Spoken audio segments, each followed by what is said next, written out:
Today, we take you through one of the most impactful events recorded in the Philippines during the war.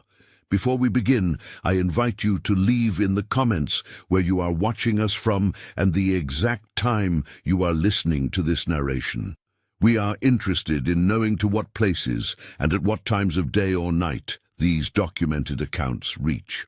On February 13th, 1945, Sergeant Olivia Carter of the Canadian Women's Army Corps arrived at the makeshift field hospital near Baguio, northern Luzon, Philippines. The mountain city had been liberated from Japanese forces only weeks earlier, but the aftermath of occupation lingered in every corner of the devastated settlement. Carter's transport truck rumbled through streets lined with damaged buildings and hastily erected medical tents, carrying supplies that would prove insufficient for what awaited her. The field hospital had been established in what remained of a colonial-era school building. Its concrete walls bore the scars of artillery fire, and several windows remained boarded with salvaged wood. Canadian medical personnel had arrived 3 days prior to treat both Allied casualties and civilian survivors of the occupation. The facility operated under primitive conditions, with limited electricity generated by a single diesel generator that functioned sporadically. Carter's medical unit specialized in treating cases of severe malnutrition and exposure, conditions that had become tragically common among civilians who had survived the Japanese occupation of the mountainous regions. The elevation of Baguio, situated at nearly 5,000 feet above sea level, brought temperatures that could drop to dangerous levels during the mountain's wet season, particularly at night when the cloud cover descended through the valleys. Among the survivors brought to the hospital that morning was a group of 7 Japanese women, ranging in age from 17 to 23. They had been discovered by advancing Allied forces in an abandoned mining camp approximately 12 miles northeast of the city. Military records from the time indicate these women had been working in administrative capacities for the Japanese military administration, though the exact nature of their duties remained unclear in subsequent reports. The women arrived at the hospital in the back of a military truck, wrapped in whatever fabric they could find. Their condition, according to initial medical assessments recorded that day, ranged from severe malnutrition to what field medics described as advanced hypothermia. The youngest among them, identified in hospital records only as Hana, appeared to be in the most critical condition. Carter's first encounter with the group occurred in the hospital's main examination room, a former classroom converted for medical use. The concrete floor had been covered with canvas tarps, and examination tables consisted of wooden planks supported by metal frames salvaged from destroyed furniture. Overhead, a single electric bulb provided minimal illumination, supplemented by kerosene lamps positioned around the room's perimeter. The 7 women sat together on the floor in one corner of the room, maintaining physical contact despite their obvious discomfort. This behavior, Carter noted in her preliminary report, suggested a psychological coping mechanism developed during their ordeal. They spoke in hushed Japanese among themselves, their voices barely audible above the generator's mechanical humming that echoed through the building's corridors. Hana occupied the center of the group, her companions arranged in a protective semicircle around her. Her skin appeared pale, beyond what Carter had previously observed in cases of malnutrition. When touched during the initial examination, her flesh felt unnaturally cold, despite the relatively warm temperature maintained inside the building. Her breathing came in shallow, irregular patterns that concerned the medical staff immediately. The other women demonstrated unusual behavior throughout the examination process. They refused to allow Hana to be separated from their group, becoming agitated whenever medical personnel attempted to move her to a proper examination table. They maintained constant physical contact with her, taking turns placing their hands on her arms and shoulders while speaking to her in gentle, encouraging tones. Carter observed that Hana's companions appeared to be attempting to transfer their body heat to her through this continuous contact. They would position themselves against her sides, sharing whatever warmth their malnourished bodies could generate. This behavior continued throughout the night, with the women taking shifts to ensure someone remained in contact with Hana at all times. Dr. James McLeod, the senior medical officer present, documented his observations of the group's behavior in his daily report. He noted that attempts to provide Hana with standard warming procedures, including heated blankets and warm liquids, met with limited success. Her body temperature, measured with the hospital's single functioning thermometer, registered consistently below normal levels despite these interventions. The hospital's limited resources posed significant challenges in treating the group. Medical supplies had been depleted during the treatment of wounded soldiers from recent combat operations. Available medications consisted primarily of morphine for pain management, sulfur powder for infection prevention, and a small quantity of vitamins intended for treating nutritional deficiencies.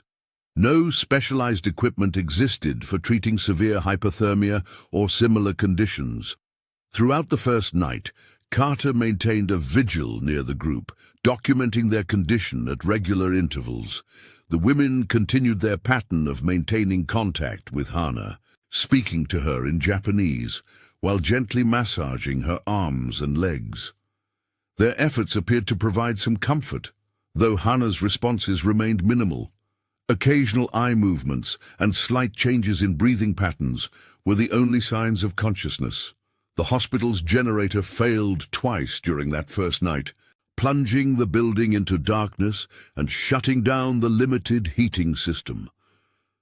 During these periods, Carter observed that Hana's companions intensified their efforts to warm her, pressing closer together and wrapping her more tightly in the available fabric. Their dedication to her care continued, despite their own obvious exhaustion and physical discomfort. Dr. McLeod's medical notes from February 14th indicate growing concern about Hana's condition. Standard revival techniques had produced minimal improvement in her responsiveness. Her pulse remained weak and irregular, and her skin continued to feel unusually cold despite the warming measures implemented. The medical team began to consider the possibility that her condition might be beyond their ability to treat with available resources. The other women showed signs of improvement with proper nutrition and warmth, but they remained reluctant to leave Hana's side for extended periods. When offered food, they would accept small portions but immediately return to their positions around her. This behavior suggested a level of group bonding that had developed during their shared ordeal in the mountains, where mutual support had likely been essential for survival. Carter's report noted that communication with the women remained limited due to language barriers. None of the medical staff spoke Japanese, and the women appeared to understand only basic English phrases. This limitation complicated efforts to obtain medical histories or understand the specifics of their recent experiences. The women's reluctance to discuss their situation verbally added another layer of complexity to their treatment. On the morning of February 15th, Carter discovered that Hana's condition had changed significantly during the night. Her companions had maintained their vigil, but their efforts appeared to have had minimal impact. Hana's breathing had become more labored, and her responses to external stimuli had decreased further. Dr. McLeod was summoned to conduct a more thorough examination. The examination revealed that Hana's core body temperature had remained consistently low, despite 48 hours of warming efforts. Her circulation appeared severely compromised, with poor blood flow to her extremities evident in the discoloration of her fingernails and lips. Dr. McLeod's assessment suggested that her condition might be related to prolonged exposure to cold conditions, but the severity exceeded what he had previously encountered in his medical practice. The hospital's medical records indicate that Dr. MacLeod consulted with other medical personnel via radio contact with larger medical facilities in the region. These consultations provided limited guidance, as similar cases had not been reported among other survivor groups. The unique nature of Hana's condition, combined with the hospital's limited diagnostic capabilities, left the medical team with few treatment options beyond continuing supportive care. Carter observed that Hana's companions had begun to show signs of desperation in their efforts to help her.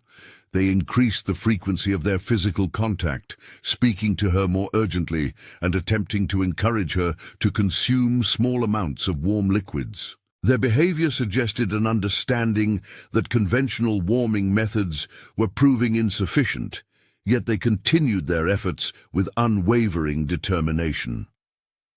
The group's dynamics during this period revealed the depth of their mutual dependence. They had clearly developed survival strategies during their time in the mountains that relied heavily on shared body heat and collective support. Their continued application of these techniques in the hospital setting demonstrated both their resourcefulness and their recognition that Hana's condition required extraordinary measures. Dr. MacLeod's notes from February 16th document a decision to attempt more aggressive warming procedures. This included the use of heated water bottles applied to Hana's torso and the positioning of kerosene heaters closer to her location. These measures required careful monitoring to prevent burns or other injuries, given her reduced sensitivity to temperature changes. The implementation of these additional warming measures coincided with increased concern about the hospital's ability to provide adequate care. Supply shortages had worsened, and the facility's equipment continued to malfunction due to the humid tropical climate and constant use.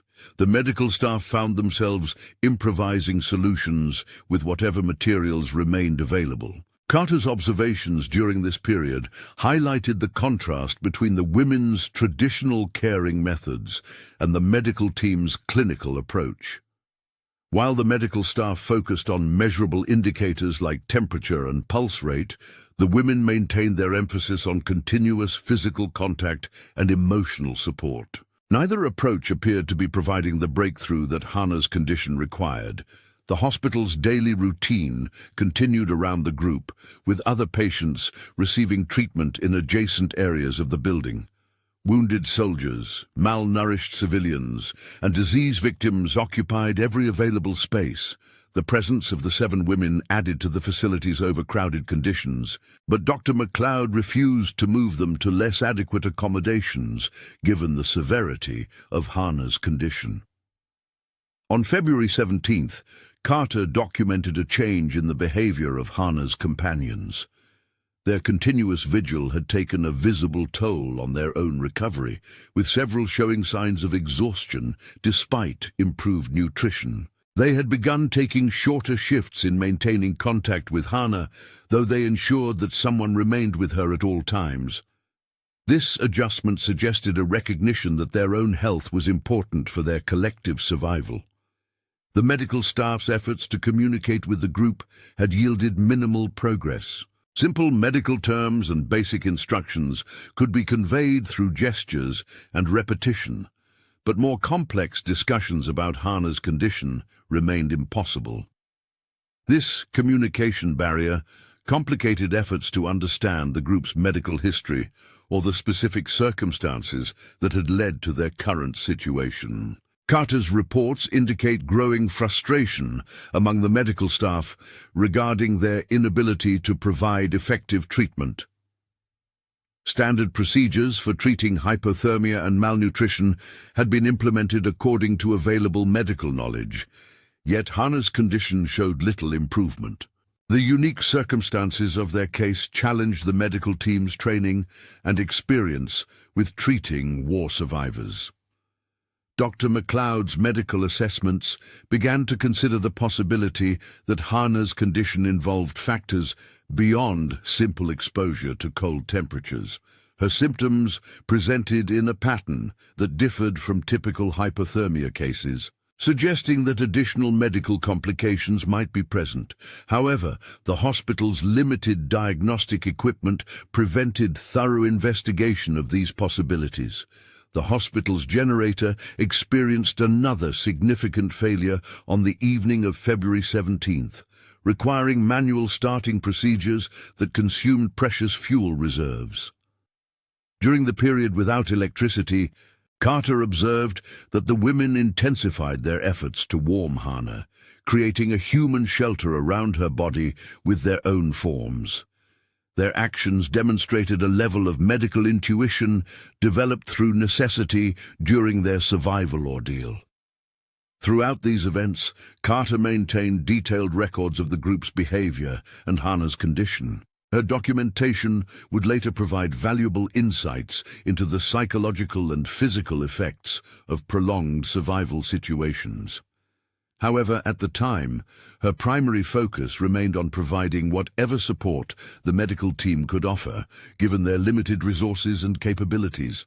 The night of February 18th brought no significant improvement in Hana's condition. Her companions continued their dedication to her care, but their own exhaustion had become more pronounced. Carter noted that their efforts had taken on a ritualistic quality, with specific patterns of contact and verbal encouragement that suggested deeply ingrained caring behaviors developed during their shared ordeal. Dr. McLeod's morning assessment on February 19th indicated that Hana's condition had stabilized at a critically low level. While she had not deteriorated further, neither had she shown improvement despite sustained warming efforts and supportive care. Her breathing remained shallow, her circulation poor, and her responsiveness minimal. The medical team found themselves in the difficult position of providing comfort care, while hoping for improvement. The hospital's supply situation had become more critical, with medical supplies running dangerously low.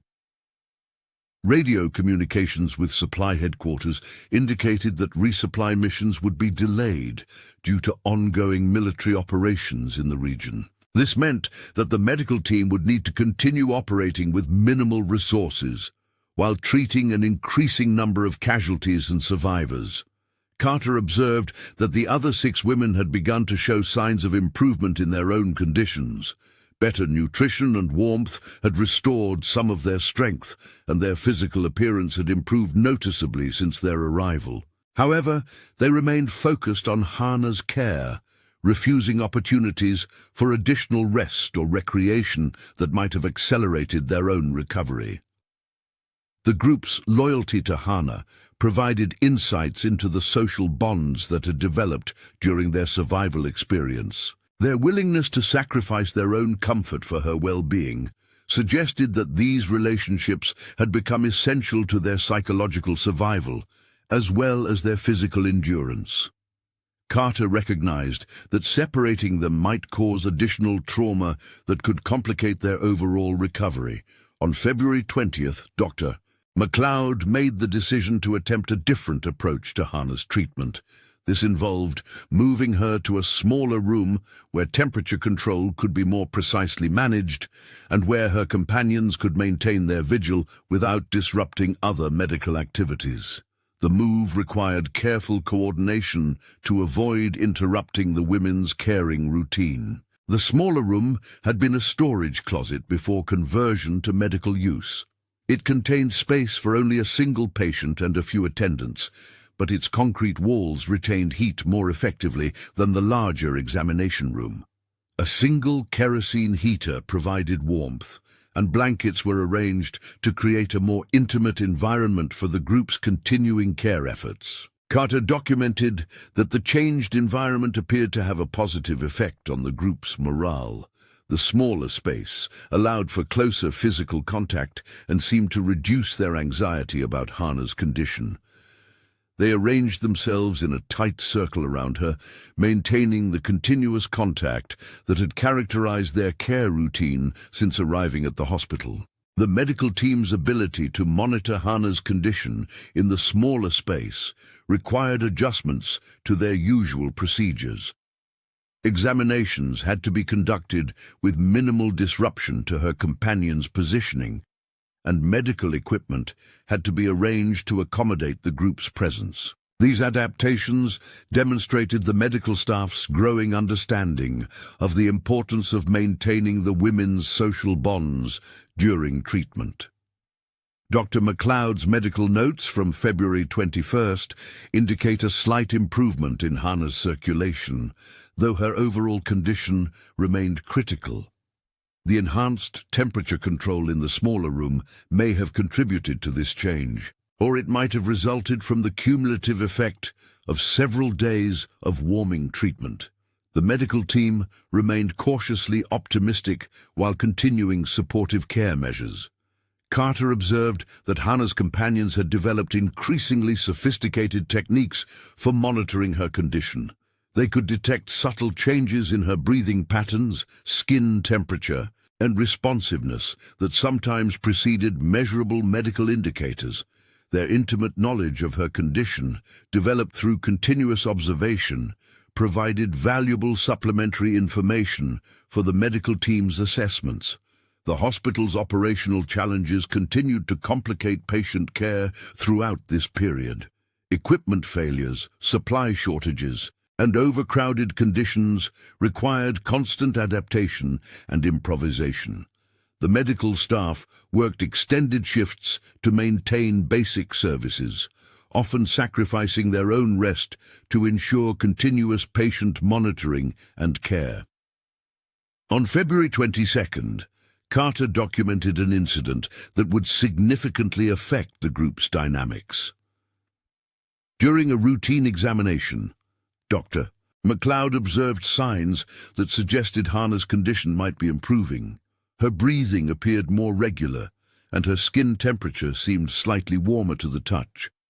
These subtle changes represented the first positive indicators since her arrival at the hospital. The women responded to this potential improvement with renewed energy in their care efforts. They increased their verbal encouragement, speaking to Hannah more frequently and with greater animation. Their physical contact became more purposeful, focusing on areas where circulation appeared to be improving. Carter noted that their behavior suggested they had observed these same subtle changes independently. Dr. McLeod's assessment remained cautious despite these encouraging signs. Medical experience had taught him that apparent improvements in critical patients could be temporary or misleading. He continued the established treatment routine while monitoring closely for sustained progress. The medical team maintained their supportive care approach while avoiding premature optimism about Hannah's recovery prospects. The hospital's generator experienced another mechanical failure that evening, creating a temporary crisis in patient care. Emergency procedures required the use of hand-operated equipment and increased reliance on natural lighting during daylight hours. The women's response to this equipment failure demonstrated their adaptability and their continued focus on providing warmth for Hannah through their own body heat. Carter documented that the women had begun to show greater interest in their own recovery during this period. While they maintained their dedication to Hannah's care, they started accepting additional food rations and longer periods of rest when other group members were available to continue the vigil. This represented a positive development in their overall rehabilitation process. The night of February 23rd brought another significant change in Hannah's condition. Carter observed that her breathing had become more regular and her skin color appeared healthier. Most notably, she had begun to respond to verbal stimuli from her companions, opening her eyes briefly when they spoke to her in Japanese. These responses represented the strongest signs of consciousness she had displayed since arriving at the hospital. Dr. McLeod's examination the following morning confirmed that Hannah's condition had improved measurably overnight. Her body temperature had increased to levels approaching normal ranges, and her circulation showed marked improvement. Her pulse had become stronger and more regular, and she demonstrated increased responsiveness to physical stimuli. The medical team documented these improvements as significant progress in her recovery. The women's reaction to Hana's improvement reflected their emotional investment in her recovery. They became more animated in their interactions with her, speaking more frequently and with obvious relief. Their physical care continued, but with modifications that reflected their recognition of her improving condition. Carter observed that their behavior suggested they understood the medical significance of the changes they were witnessing. The hospital's supply situation improved slightly when a delayed resupply mission arrived on February 24th. Additional medical supplies, including medications and warming equipment, became available to support patient care. While still limited, these resources provided the medical team with better tools for treating Hana and other critical patients in the facility. Carter's reports during this period highlighted the importance of the women's continuous care in Hana's recovery. Their unwavering dedication to maintaining her body temperature and providing emotional support had complemented the medical team's clinical interventions. The combination of professional medical care and traditional caring methods appeared to have contributed to the positive changes in her condition. On February 25th, Hana opened her eyes for extended periods and began to respond verbally to her companion's questions. Her voice remained weak, but she could speak coherently in Japanese and appeared to recognize the women around her. This milestone represented a dramatic improvement from her condition upon arrival at the hospital nearly 2 weeks earlier. Dr.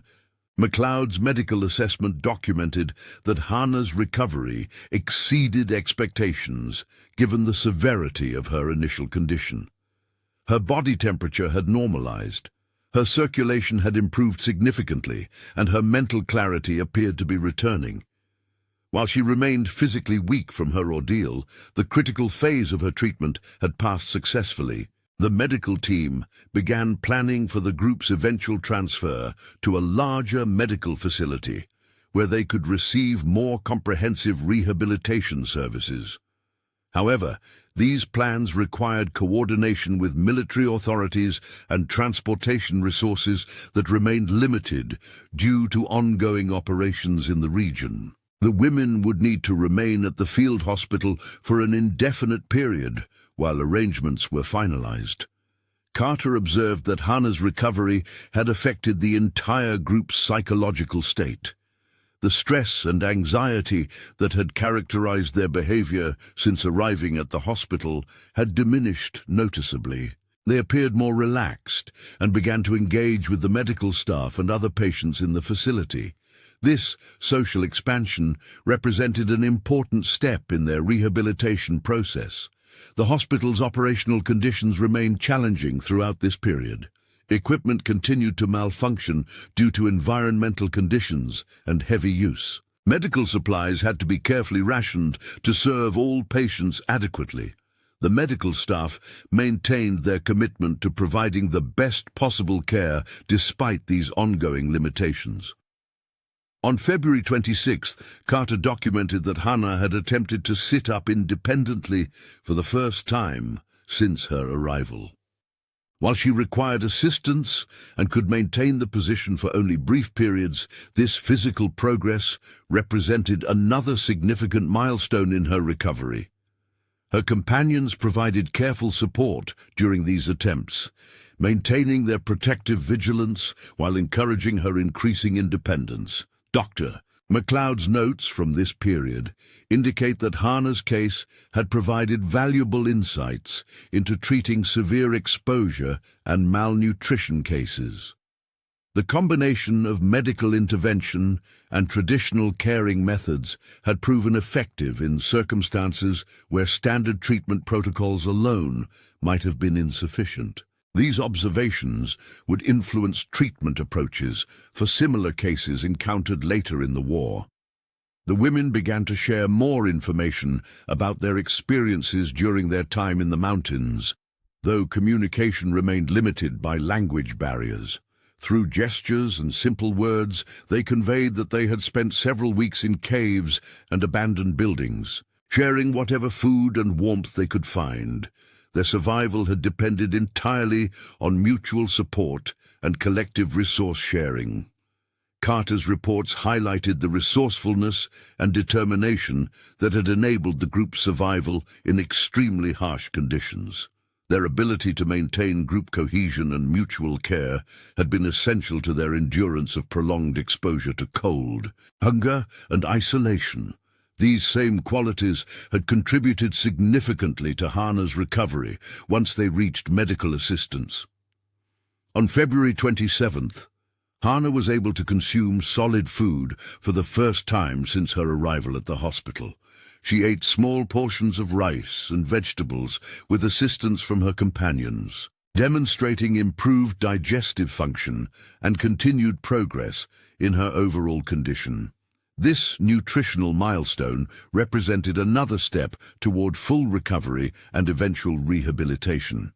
The hospital received notification that transportation would be available within 1 week to transfer the women to a larger medical facility in Manila. This facility would provide more comprehensive rehabilitation services and better resources for addressing the psychological effects of their survival ordeal. The news was welcome to both the medical staff and the women, though it also brought anxiety about separation from the caregivers who had supported Hana's recovery. Dr. McLeod began preparing medical documentation for the transfer, including detailed records of Hana's treatment and recovery process. These documents would provide the receiving medical facility with essential information about her condition and the care methods that had proven effective. The documentation would also serve as a record of the unique circumstances surrounding her case. Carter observed that the women had begun to discuss their future plans among themselves, though their conversations remained in Japanese and difficult to understand. Their improved morale and increasing engagement with planning activities suggested that they were beginning to consider life beyond their immediate survival and recovery needs. This psychological progress represented an important development in their rehabilitation. The final days of February brought continued improvement in Hana's condition. She was able to walk short distances with assistance and had regained much of her mental clarity and verbal communication abilities. Her physical strength remained limited, but her recovery trajectory suggested that comprehensive rehabilitation would likely restore her to functional health over time. The other 6 women had made substantial progress in their own recovery during the extended stay at the field hospital. They had regained weight, strength, and psychological stability through proper nutrition, medical care, and the relief of knowing that Hana was recovering. Their group dynamic remained strong, but they had expanded their social interactions to include other patients and medical staff. On March 1, 1945, the women prepared for transfer to the medical facility in Manila. Carter conducted final assessments of each woman's condition and compiled comprehensive reports on their treatment and recovery progress. These documents would provide the receiving medical team with detailed information about their medical histories and the care methods that had proven effective during their stay. Dr. McLeod's final medical evaluation documented that Hana's recovery represented one of the most remarkable cases he had encountered during his military medical service. Her survival of severe hypothermia and malnutrition, combined with her successful recovery, demonstrated both the resilience of the human body and the importance of comprehensive care that addressed both medical and emotional needs. The transportation arrangements required coordination between multiple military units and medical facilities. The women would travel by truck convoy to Manila, accompanied by medical personnel who would monitor their condition during the journey. Special provisions were made to ensure that the group could remain together during transport, recognizing the importance of their social bonds to their continued recovery. Carter's final observations emphasized the lessons learned from treating this unique group of survivors. The effectiveness of combining professional medical care with traditional caring methods had significant implications for treating other survival cases. The importance of maintaining social bonds during treatment had proven essential to successful recovery outcomes. The morning of March 2nd brought the arrival of the transport convoy that would carry the women to Manila. The medical staff conducted final examinations and provided travel medications to ensure their comfort during the journey. The women expressed gratitude to the medical team through gestures and simple English phrases, demonstrating their appreciation for the care they had received. Hannah's farewell to the medical staff reflected her remarkable recovery from near-death to functional health. She was able to walk independently to the transport vehicle and appeared alert and oriented to her surroundings. Her companions maintained their protective presence, but their anxiety had been replaced by optimism about their future rehabilitation and eventual return to normal life. The convoy departed the field hospital at 1000 hours, carrying the 7 women toward comprehensive medical care in Manila. Carter watched the vehicles disappear into the mountain landscape, reflecting on the extraordinary events that had unfolded during their 2.5-week stay. The case would remain one of the most memorable and instructive experiences of her military medical service. Dr. McLeod completed his final documentation of the case on March 3rd, emphasizing the unique circumstances that had enabled Hannah's recovery. The combination of severe exposure, group survival dynamics, and innovative treatment methods had created a medical case study that would influence treatment protocols for similar situations throughout the remainder of the war and beyond. The field hospital returned to its normal operational routine following the women's departure. However, the lessons learned from their care continued to influence treatment approaches for other survivor groups brought to the facility. The integration of traditional caring methods with clinical medical treatment became a standard consideration in patient care protocols. Carter's detailed reports on the case were forwarded to military medical headquarters for review and potential inclusion in treatment guidelines. The documentation provided valuable insights into survival psychology, group dynamics during extreme stress, and effective treatment methods for severe exposure cases. These reports would contribute to improved medical care for other war survivors. The empty room that had housed the women remained unused for several days after their departure. Carter noted that the space seemed to retain an atmosphere of the intensive caring that had occurred there. The successful recovery that had taken place in that small concrete room represented a victory of human compassion and medical dedication over seemingly impossible circumstances. In the weeks following the women's departure, the field hospital continued to treat survivors from the mountain regions around Baguio. Several other cases of severe exposure and malnutrition arrived, providing opportunities to apply the lessons learned from Hannah's treatment. The improved protocols that incorporated traditional caring methods with clinical treatment proved effective in treating these subsequent cases. Dr. McLeod's subsequent reports to military medical authorities emphasized the importance of understanding cultural and social factors in treating war survivors. The case of the 7 Japanese women had demonstrated that successful medical treatment required attention to psychological and social needs as well as physical symptoms. These insights contributed to more comprehensive treatment approaches throughout the Pacific Theater. Carter's military medical service continued for several more months following the women's departure. She applied the lessons learned from their case to numerous other survivors, always remembering the demonstration of human resilience and compassion she had witnessed during those difficult weeks in February 1945. The experience influenced her approach to medical care throughout the remainder of her military service and beyond. The field hospital near Baguio was decommissioned in August 1945, following the end of hostilities in the Pacific. The building was returned to civilian use as a school, resuming its original educational purpose. However, the medical care provided there during the final months of the war had saved numerous lives and provided valuable lessons about treating war survivors under extreme conditions.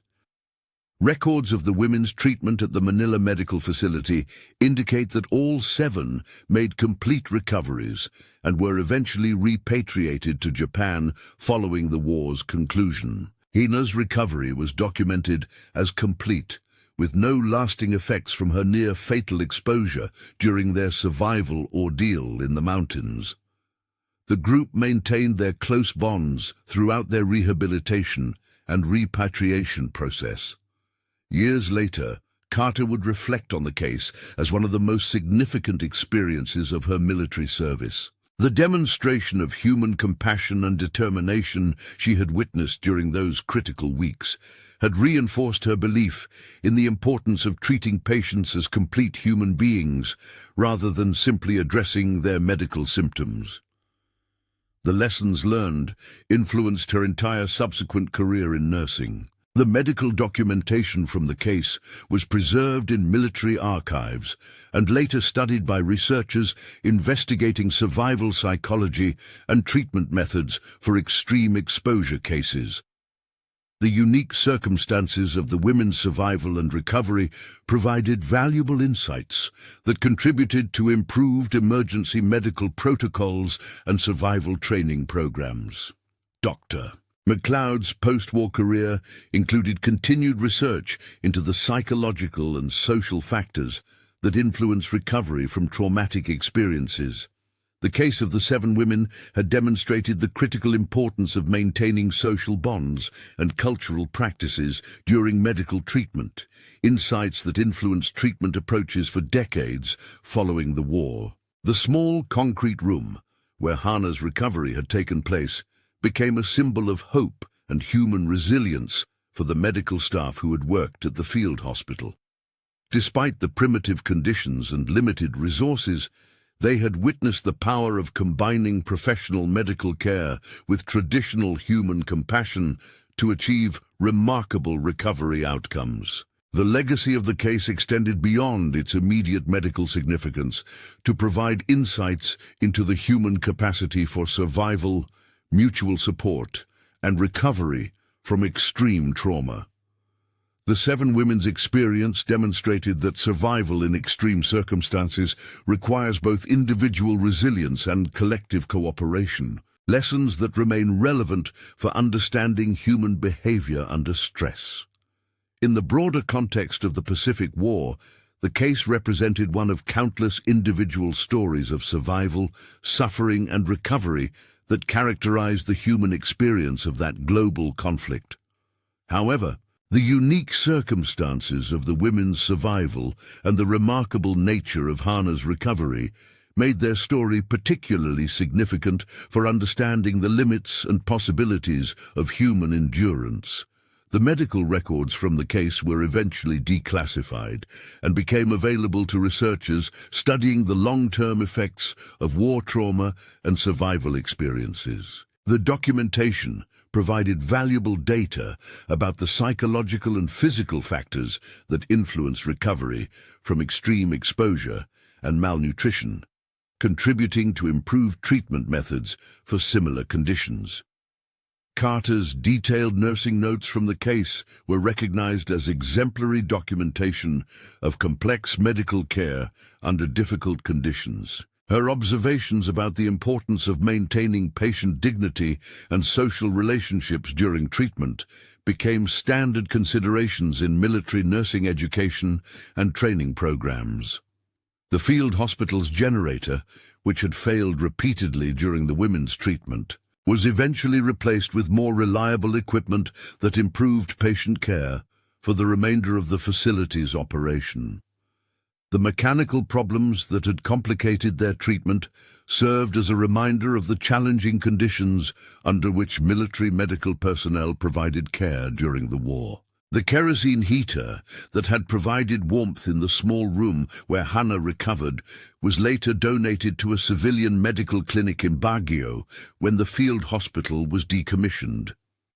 The simple heating device had played a crucial role in her recovery, demonstrating that effective medical care could be provided with basic equipment when combined with dedicated professional attention and human compassion.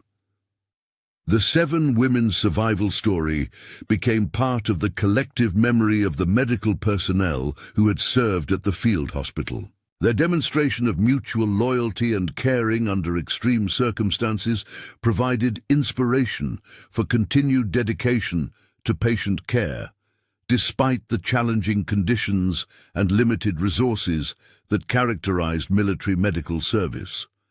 The transportation convoy that carried the women to Manila safely delivered all 7 to the medical facility without incident. The journey through the mountain roads of Luzon required careful navigation and constant monitoring of their medical condition, but their improved health allowed them to tolerate the travel well and arrive ready for continued rehabilitation.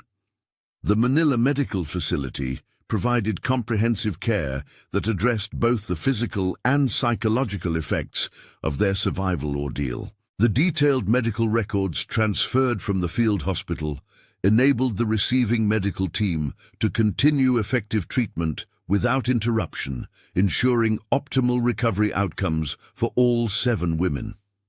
The case study documentation prepared by Dr. McLeod was eventually incorporated into military medical training programs, providing future medical personnel with insights into treating severe exposure and survival trauma cases.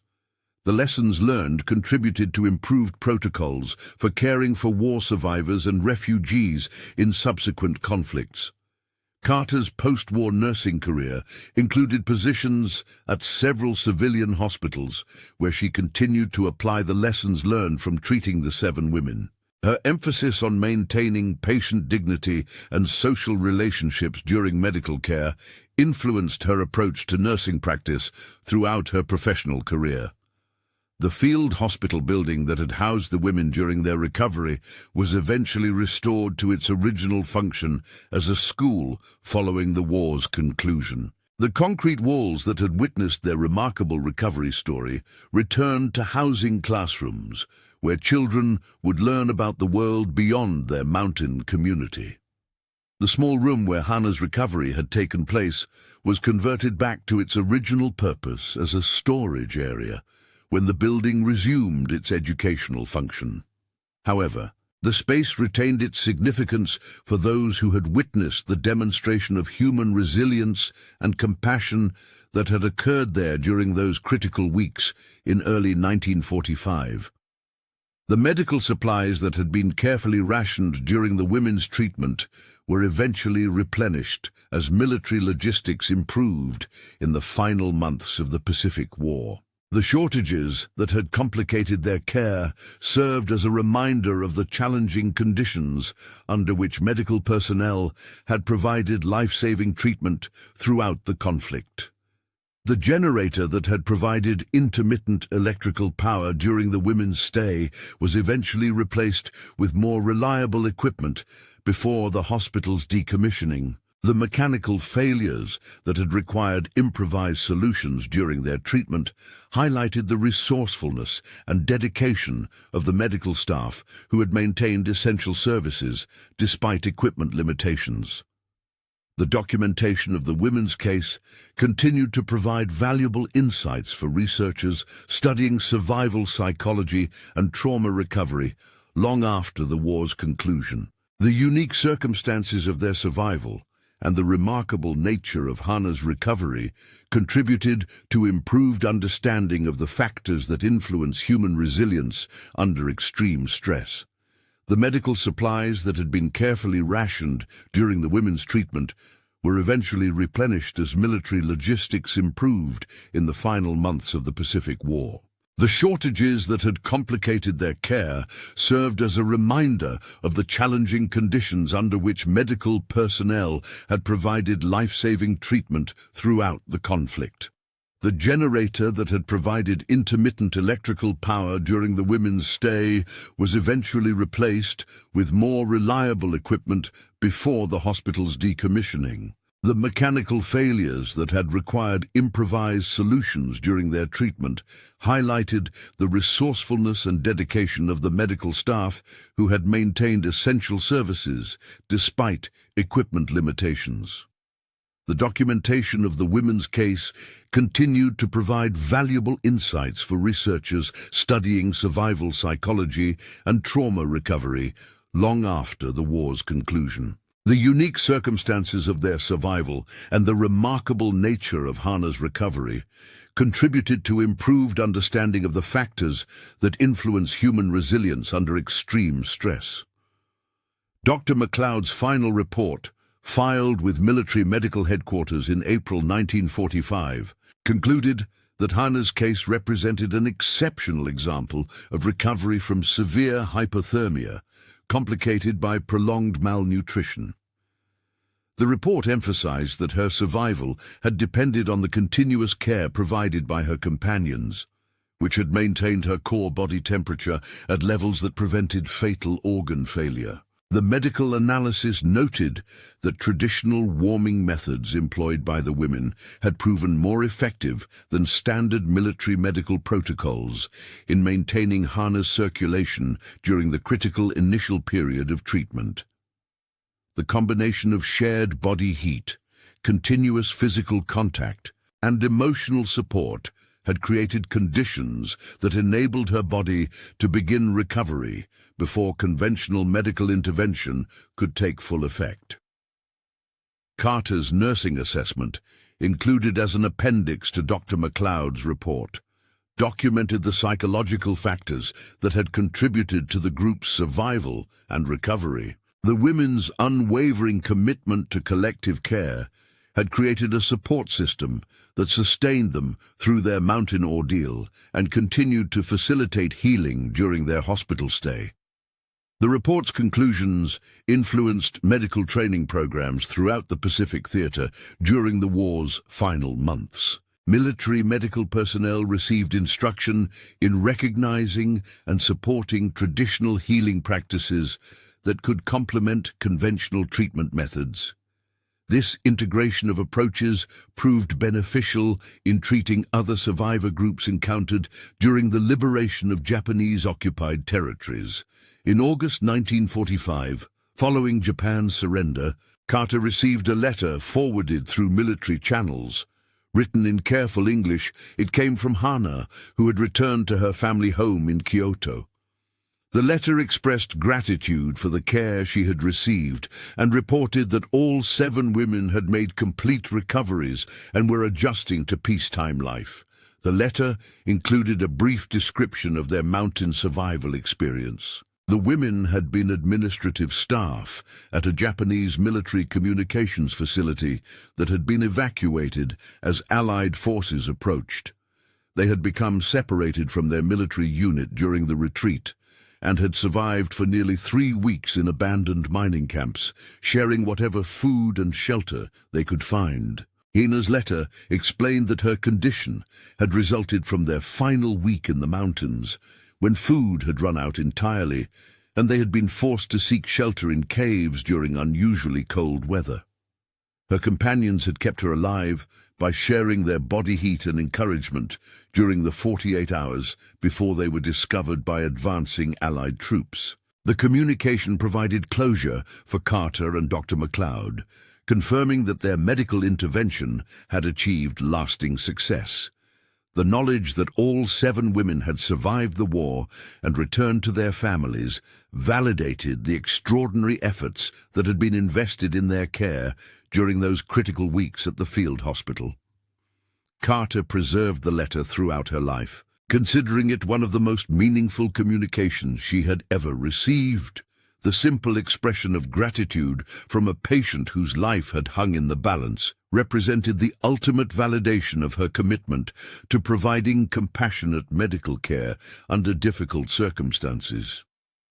The field hospital near Baguio was officially decommissioned on September 15, 1945.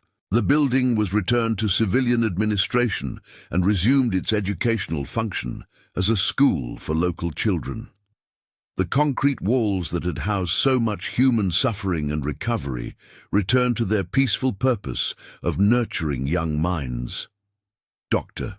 McLeod's post-war medical career included research positions at several universities, where he continued to study the psychological and physiological factors that influence recovery from extreme trauma. His work contributed to improved treatment protocols for hypothermia and survival trauma that remained in use decades after the war's conclusion. Carter returned to civilian nursing practice in Canada following her discharge from military service. She specialized in emergency and trauma care, applying the lessons learned during her wartime service to help patients facing critical medical situations. Her approach emphasized the importance of treating patients as complete human beings rather than simply addressing their medical symptoms. The case of the 7 Japanese women became a teaching example in military medical training programs, demonstrating the importance of cultural sensitivity and comprehensive care in treating war survivors. The documentation provided by Carter and Dr. McLeod continued to influence medical education and training for generations of military medical personnel. The small concrete room where Hannah's recovery had taken place was eventually converted to a library when the school was renovated in the 1950s. Books replaced medical equipment, but the space retained its significance as a place where human compassion and professional dedication had achieved remarkable results under challenging circumstances. In 1965, 20 years after the end of the war, Carter received another letter from Japan. This time, it came from Hannah's daughter, who was studying nursing at a university in Tokyo. The young woman wrote to express her mother's continued gratitude and to share that Hannah had often spoken about the Canadian nurse who had helped save her life. The letter revealed that Hannah had become a nurse herself after the war, inspired by the care she had received during her recovery. She had specialized in treating patients with exposure injuries and hypothermia, using her own experience to provide both medical care and emotional support to those facing similar situations. This revelation provided additional validation for the impact of Carter's wartime service.